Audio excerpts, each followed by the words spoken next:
dan lokal.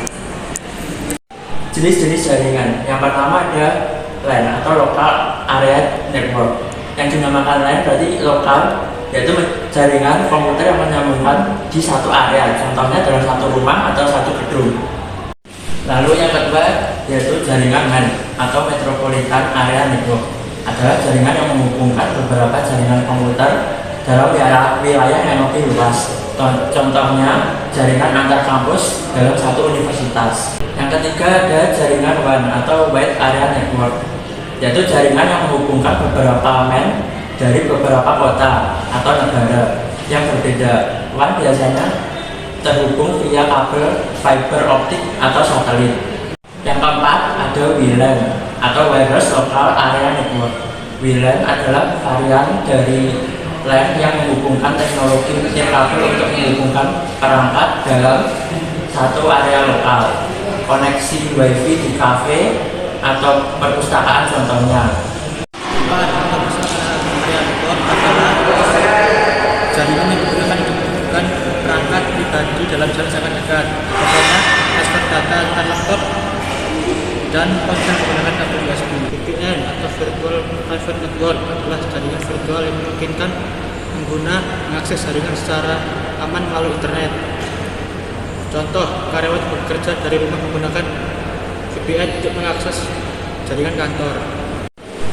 SAN atau Storage Area Network adalah jaringan yang dirancang khusus untuk menyediakan akses ke perangkat penyimpan data, contohnya data center, perusahaan besar, atau penyimpanan data berbasis cloud. Campus Area Network yaitu jaringan komputer yang menghubungkan beberapa LAN di area kampus, kompleks kantoran atau kawasan industri. Dan penggunaannya jaringan antar fakultas di sebuah universitas. Dan itu jaringan berdasarkan distribusi data.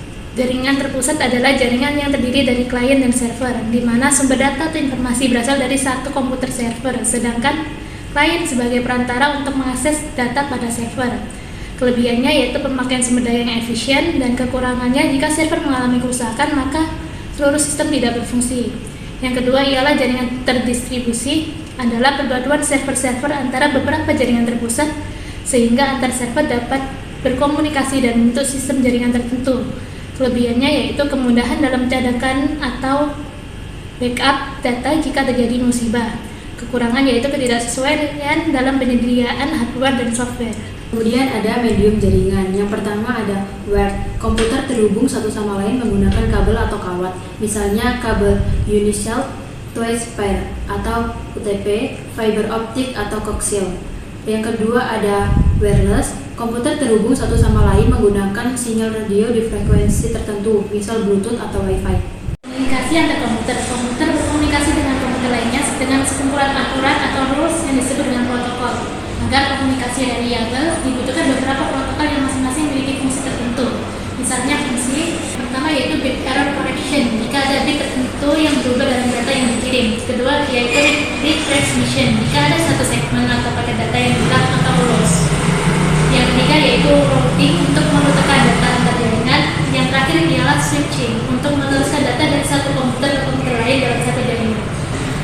Internet merupakan sistem jaringan komputer global yang menggunakan protokol internet atau IP untuk berkomunikasi. Nah, ada beberapa protokol dalam protokol internet atau IP. Ini yang digunakan oleh komputer untuk berkomunikasi dengan komputer yang lain dalam internet. Antara lain, yang pertama, User Datagram Protocol atau UDP. Yang kedua ada Transmission Control Protocol atau TCP.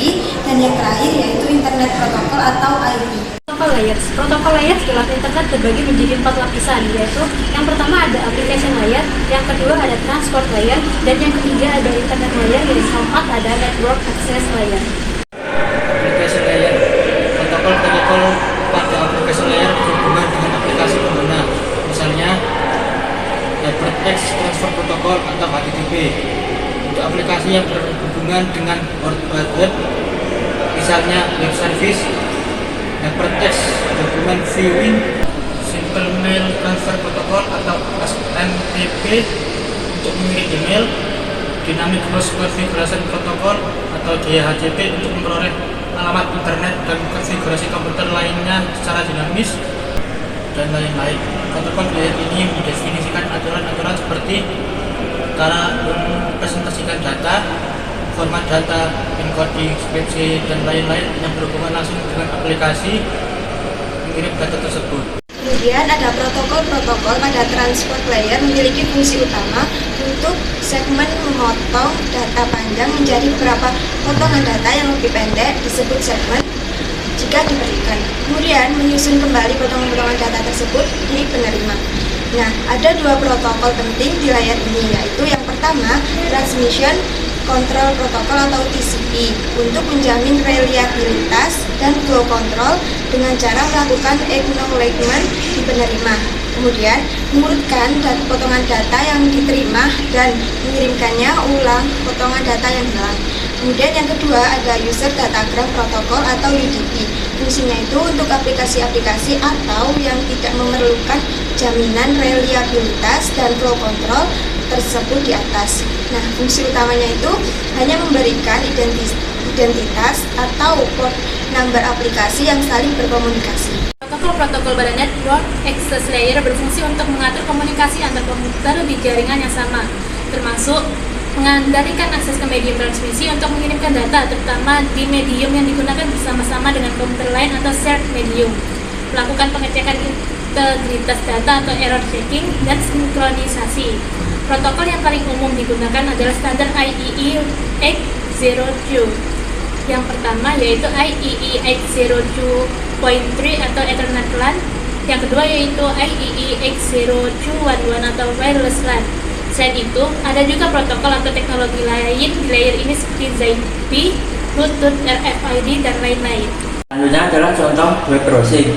Misalnya, sebuah komputer di kampus terhubung secara wireless ke sebuah wireless LAN.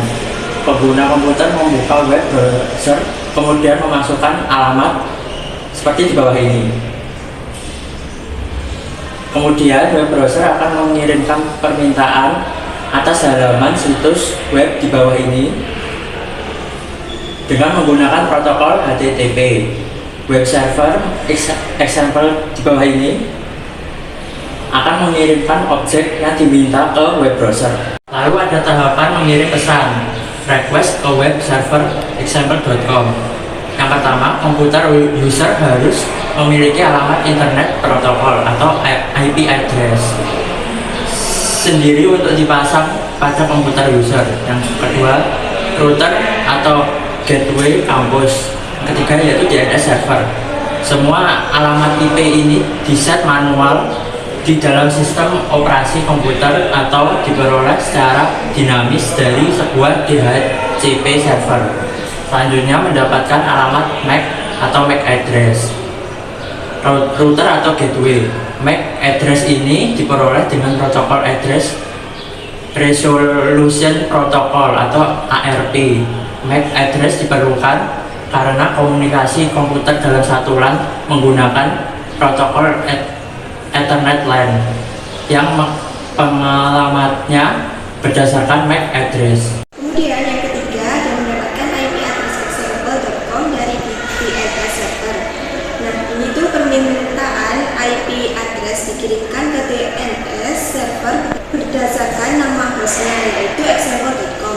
Karena komputer membutuhkan IP address tujuannya untuk mengirimkan pesan atau request. Nah, yang keempat, setelah mendapatkan IP address dari web server, komputer user membuka koneksi dengan server tersebut dengan protokol TCP atau Transmission Control Protocol. Dan yang kelima yang terakhir, setelah koneksi terbentuk, komputer user dapat mengirimkan pesan HTTP request ke web server dan web server dapat mengirimkan respons ke user hingga koneksinya ditutup. Demikian penjelasan materi jaringan komputer dari kelompok 7. Sekian dan terima kasih.